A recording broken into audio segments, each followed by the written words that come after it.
Hello, good afternoon.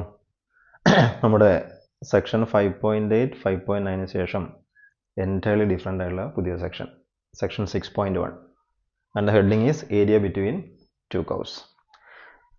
നമ്മൾ കഴിഞ്ഞ സെക്ഷനിലൊക്കെ പഠിച്ചുകൊണ്ടിരിക്കുന്ന ഇൻ്റഗ്രേഷൻ അല്ലേ? ഈ ഇൻ്റഗ്രേഷനും ഏരിയയും തമ്മിൽ എന്താണ് കണക്ഷൻ? അങ്ങനെ എന്തെങ്കിലും റിസൾട്ട് നമ്മൾ പഠിച്ചിട്ടുണ്ടോ? പഠിച്ചാണ്. ആ പഠിച്ച കാര്യം ഞാൻ പറയാം. നമ്മൾ എൻ്റെ കയ്യിലൊരു കയ്യിലുള്ള ഫംഗ്ഷൻ y = f(x) എന്നുള്ള ഫംഗ്ഷൻ. നമ്മൾ ഈ ഫംഗ്ഷനെ a to b റീജിയനിൽ ഇൻ്റഗ്രേറ്റ് ചെയ്യുക. So we are finding integral a to b f(x) dx, or we are finding integral a to b f(x) ആർക്ക് ഈക്വലാണ്? yക്ക് ഈക്വലാണ്. Integral a to b y dx നമ്മൾ കാണുകയാണ്. അങ്ങനെ നമ്മൾ വാല്യൂ കാണുമ്പോൾ നമുക്കൊരു റിയൽ നമ്പർ കിട്ടുമല്ലോ. ആ റിയൽ നമ്പറിൻ്റെ ജോമെട്രി എന്താണെന്നുള്ളതാണ് ചോദ്യം. ജോമെട്രി ആണെങ്കിൽ നമ്മൾ അതിൻ്റെ ഗ്രാഫ് വരയ്ക്കാം. നമുക്ക് പഠിച്ചു കഴിഞ്ഞ കാര്യമാണ് പറയുന്നത്, റിപ്പീറ്റേഷനാണ്. നമ്മൾ ആ f(x)ൻ്റെ ഗ്രാഫ് വരയ്ക്കാം. ഇതാണ് f(x)ൻ്റെ ഗ്രാഫ് എന്ന് എഴുതിക്കും. So this is the graph of y = f(x). നമുക്ക് ഇൻ്റഗ്രേറ്റ് ചെയ്യേണ്ടത് a മുതൽ b വരെയാണ്. എക്സിൻ്റെ ലിമിറ്റ്സ് ആണ്. അപ്പോൾ എക്സിൻ്റെ ലിമിറ്റ് നമുക്ക് മാർക്ക് ചെയ്യാം. x = a and x = b. x = a എന്ന് പറഞ്ഞാൽ ഈ ഒരു വെർട്ടിക്കൽ ലൈനാണ് വരിക. x = b എന്ന് പറഞ്ഞാൽ ഈ വെർട്ടിക്കൽ ലൈനാണ് വരിക. അപ്പോൾ നിങ്ങൾ integral a to b f(x) dx കാണുമ്പോൾ നിങ്ങൾക്ക് കിട്ടുന്ന real number it is the area under the curve between x axis x = a and x = b. ഈ ഒരു ഏരിയയാണ് നമുക്ക് കിട്ടുക. ശരിയല്ലേ? ഇത് വെച്ചാൽ നമ്മൾ കുറേ പ്രോബ്ലംസും ചെയ്തതാണ്. ഇവിടെ മാറ്റം എന്താണ്? ഇവിടെ മാറ്റം ഒരു കർവല്ല, രണ്ട് കർവുണ്ട്. Area between f(x) and g(x). രണ്ട് കർവിന് ഇടയ്ക്കുള്ള ഏരിയ ആണ് കാണേണ്ടത്. അതിന് മുമ്പ് ഇതായിട്ട് ബന്ധപ്പെട്ട കുറച്ച് കാര്യം കൂടെ ഞാൻ പറയാം. ഈ ഗ്രാഫ് വരച്ചപ്പോൾ ഞാൻ ഒരു കാര്യം ശ്രദ്ധിച്ചത്, ഞാൻ ആ ഫംഗ്ഷൻ f(x)നെ പോസിറ്റീവായിട്ടാണ് വരച്ചത്. എന്ന് പറഞ്ഞാൽ എന്താ? ഇതല്ലേ നമ്മുടെ y ആക്സിസ്. ഇവിടേക്ക് y ആക്സിസ് y പോസിറ്റീവാണ്, ഇവിടേക്ക് y നെഗറ്റീവാണ്. നമ്മൾ ഇൻ്റഗ്രേറ്റ് ചെയ്യുന്നത് f(x)നല്ലേ? അപ്പോൾ f(x) ആർക്ക് ഈക്വലാണ്? yക്ക് ഈക്വലാണ്. ഇവിടേക്ക് y പോസിറ്റീവാണ്, ഇവിടേക്ക് y നെഗറ്റീവാണ്. ശരിയല്ലേ? അപ്പോൾ ഞാനിപ്പോൾ വരച്ച y എവിടെയാണുള്ളത്? പോസിറ്റീവിലാണുള്ളത്. അങ്ങനെയാണെന്ന് നിർബന്ധമില്ലല്ലോ. നമ്മുടെ കർവ് പോസിറ്റീവിലേക്കും പോകാം, നെഗറ്റീവിലൊക്കെ പോകാം. അങ്ങനെയെങ്കിൽ നമ്മൾ integral a to b f(x) dx കണ്ടാൽ നമുക്ക് എന്താ കിട്ടുക? എക്സാമ്പിൾ, നമ്മളൊരു ഗ്രാഫിലേക്ക് പോവുകയാണെങ്കിൽ ഞാൻ ഇങ്ങനെ ഗ്രാഫ് വരയ്ക്കാം. ഇതാണ് നമ്മുടെ പുതിയ ഫംഗ്ഷൻ എഴുതിക്കോ. This is the graph of another function y = f(x) and we are integrating from a to b. അപ്പോൾ ഇവിടെയുള്ള പ്രശ്നം എന്ന് വെച്ചാൽ, ഇവിടെ f(x) y പോസിറ്റീവ് ആവുന്ന ഒരു റീജിയനുണ്ട്, y നെഗറ്റീവ് ആവുന്ന റീജിയനുണ്ട്.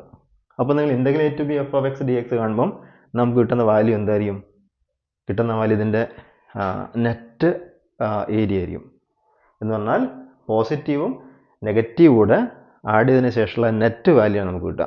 ഫോർ എക്സാമ്പിൾ, ഈ ഏരിയ 5ഉം ഈ ഏരിയ 2 ആണെങ്കിൽ ആ 2 ഇവിടെ നെഗറ്റീവ് ആയിരിക്കും അല്ലേ? അപ്പോൾ 5 and -2 നിങ്ങൾക്ക് കിട്ടുന്ന ആൻസർ എത്രയായിരിക്കും? 3 ആയിരിക്കും. ക്ലിയർ? അപ്പോൾ നമുക്ക് കിട്ടുന്ന ഏരിയ നെറ്റ് ഏരിയ ആണ് കിട്ടുക. ഇപ്പോൾ ഈ ഫിഗർ നോക്കുകയാണെങ്കിൽ, അല്ലെങ്കിൽ നമുക്കൊരു എക്സാമ്പിളിലേക്ക് പോകാം. എക്സാമ്പിളിലേക്ക് ഇപ്പോൾ ഞാൻ ഏകദേശം ഒരു സിമെട്രിക്കലായിട്ടാണ് വരച്ചിരിക്കുന്നത്. ഇതും ഏകദേശം ഒരുപോലെയുള്ളത്. ഇത് നമ്മുടെ sin x ൻ്റെ ഗ്രാഫ് പോലല്ലേ? നമുക്ക് ആ ഒരു പ്രോബ്ലം ചെയ്ത് നോക്കാം. നമുക്ക് ഇത് 0 മുതൽ ഇത് 2π എന്ന് എഴുതിക്കും. ഇത് sin x ൻ്റെ ഗ്രാഫാണെന്ന് എഴുതിക്കും. നമ്മൾ integral 0 to 2π sin x dx കാണാൻ പോവാം. ഞാൻ പറഞ്ഞ റിസൾട്ട് ശരിയാണെങ്കിൽ, നമ്മൾ integral a to b f(x) dx കാണുമ്പോൾ നമുക്ക് നെറ്റ് ഏരിയ ആണ് കിട്ടുന്നതെങ്കിൽ, ഇതും ഈക്വൽ ആയതുകൊണ്ട് പോസിറ്റീവും നെഗറ്റീവും ക്യാൻസൽ ചെയ്ത് നമുക്ക് എത്ര ആൻസർ കിട്ടണം? ആൻസർ 0 കിട്ടണം. നമുക്ക് ചെയ്ത് നോക്കാം 0 കിട്ടുന്നോ നോക്കാം. അപ്പോൾ sin x നെ ഇൻ്റഗ്രേറ്റ് ചെയ്യുമ്പോൾ sin x integral -cos x ആണ്. Limit 0 to 2π that is equal to minus of what is cos 2π? Cos 2π is 1 minus what is cos 0? Cos 0 is also 1. Okay, അപ്പോൾ നമുക്ക് എത്ര വാല്യൂ കിട്ടും? 0 കിട്ടും അല്ലേ? ഇതിൻ്റെ അർത്ഥം എന്താണ്? നിങ്ങൾ integral 0 to 2π sin x dx കാണുമ്പോൾ കിട്ടുന്ന ഏരിയ 0 ആണെന്നാണോ? അല്ല, അവിടെ പോസിറ്റീവ് ഏരിയ ഉണ്ട്, നെഗറ്റീവ് ഏരിയ ഉണ്ട്. ആ രണ്ട് പോസിറ്റീവ് നെഗറ്റീവ് ഈക്വൽ ആയതുകൊണ്ട് അവർ ക്യാൻസൽ ചെയ്ത് പോകുന്നതാണ്. ഓക്കെ, എനിക്ക് തോന്നുന്നു ഈ സൈൻ എക്സിൻ്റെ ഈ ഒരു പോർഷൻ്റെ ഏരിയ നിങ്ങൾ കണ്ടു കഴിഞ്ഞാൽ നമുക്ക് 2 ആണ് കിട്ടുന്നത്. ഇത് -2 ആയിരിക്കും. ആ 2 and -2 ക്യാൻസൽ ചെയ്ത് പോകുന്നതാണ്. ഇത് ഏതാ പോയിന്റ് വരിക? ഇത് പൈ അല്ലേ വരിക. നമുക്ക് integral 0 to π sin x dx ഒന്ന് കണ്ടു നോക്കാം. അഗെയിൻ ഇൻ്റഗ്രൽ എന്താണ്? ഇൻ്റഗ്രൽ മൈനസ് കോസ് എക്സ് ആണ്. ക്ലിയർ? 0 മുതൽ പൈ വരെയാണ്. That is equal to minus of upper limit എടുത്താൽ cos pi is -1 minus cos 0 is also 1. So -1 -2 ആ മൈനസ് പ്ലസ് ആവും. ദാറ്റ് ഈസ് ഈക്വൽ ടു 2 ആണ്. അല്ല, അപ്പോൾ ഈ ഒരു നാപ്പിൻ്റെ ഏരിയ എത്രയാണ്? 2 ആണ്.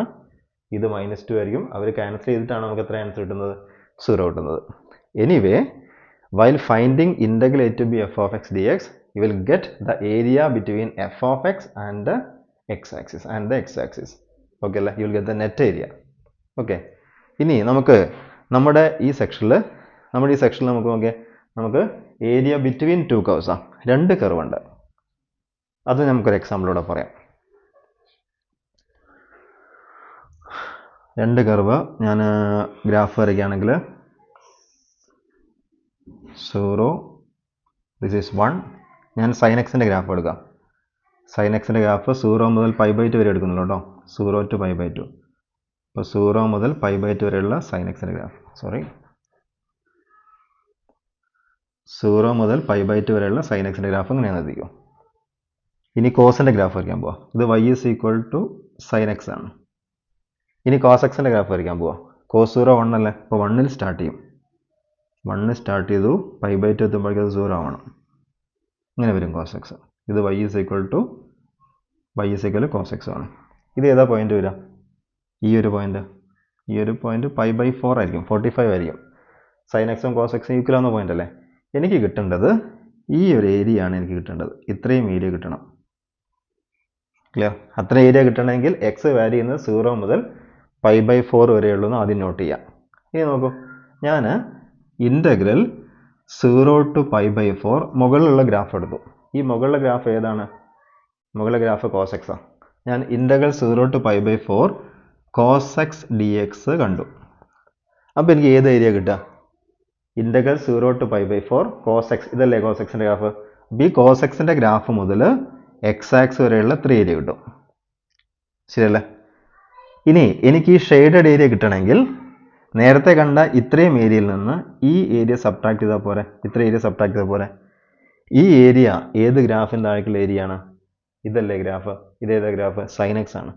അപ്പോൾ സൈൻ എക്സിൻ്റെ താഴേക്കുള്ള ഏരിയ നമ്മൾ സബ്ട്രാക്ട് ചെയ്താൽ മതി. സോ മൈനസ് എക്സ് വാല്യൂ എന്നത് സെയിം പോയിന്റാണ്, 0 to π/4 minus integral 0 to π/4 sine x d x ഉണ്ടാവും. എന്നുള്ളത് നമുക്ക് നോക്കാം. Integral 0 to π/4 cos x d x. Integral 0 to π/4 ഇത് കോസ് എക്സിൻ്റെ ഗ്രാഫ്. കോസ് എക്സിൻ്റെ താഴേക്ക് എക്സ് ആക്സ് വരെയുള്ള 3 ഏരിയ. അതിൽ നിന്ന് integral 0 to π/4 sine x d X.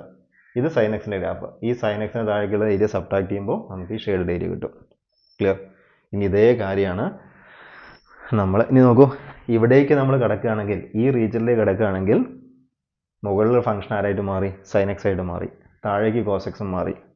ഈ ഏരിയ കിട്ടണമെങ്കിൽ നമ്മൾ തീർച്ചയായിട്ടും integral sine x minus cos x ആയിരിക്കും ചെയ്യുന്നില്ല അല്ലേ? അപ്പോൾ ഫിഗർ മാറുന്നതിനനുസരിച്ച് മുകളിലെ ഫംഗ്ഷൻ ഏത്, താഴെയുള്ള ഫംഗ്ഷൻ ഏതെന്ന് മാറ്റം വരും. എന്തായാലും നമ്മുടെ കയ്യിൽ 2 ഫംഗ്ഷൻസ് ഉണ്ട്, എഫ് ഓഫ് എക്സും ജി ഓഫ് എക്സും. തൽക്കാലം എഫ് ഓഫ് എക്സ് ആണ് വലുതെന്ന് എഴുതുക, ജി ഓഫ് എക്സ് ചെറുതുമാണ്. മുകളിലും താഴെയാണ്. മുകളിൽ എഫ് ഓഫ് എക്സും താഴെ ജി ഓഫ് എക്സും. നമുക്ക് ഇവിടെ ഇടയ്ക്കുള്ള ഏരിയ കണ്ടുപിടിക്കണം. എങ്ങനെ കാണും? Integral a to b f of x d x. അപ്പോൾ എഫ് ഓഫ് എക്സിന് താഴേക്കുള്ള area minus integral a to b g of x d x. ഇതാണ് formula. Integral a to b f of x d x minus integral a to b g of x d x. എന്ത് assumption ഉണ്ട്? F of x ആണ് മുകളിൽ എന്നുള്ളൊരു assumption ഉണ്ട്. Okay അല്ലേ? ബാക്കി ഓരോ പ്രോബ്ലം നമ്മൾ ഫിഗർ വരച്ച് ഏത് ഗ്രാഫാണോ മുകളിൽ നോക്കുക, ഫോർമുല അനുസരിച്ച് ക്രിയേറ്റ് ചെയ്യാം. ഓക്കെ, അപ്പോൾ ഇവിടെ നമുക്ക് ഈ ഒരു ഡിസ്കഷൻ മാത്രമേ ആവശ്യമുള്ളൂ. നിങ്ങൾ ഓർക്കേണ്ടത് f of x and g of x ആണ് ഫങ്ഷൻസ് എങ്കിൽ നമ്മുടെ formula integral a to b f of x d x minus integral a to b g of x d x ആണ്. വേണമെങ്കിൽ ഒന്ന് ചെയ്താം, integral a to b f of x minus g of x d എക്സും എഴുതാം. Okay, problems അടുത്ത വീഡിയോയിൽ.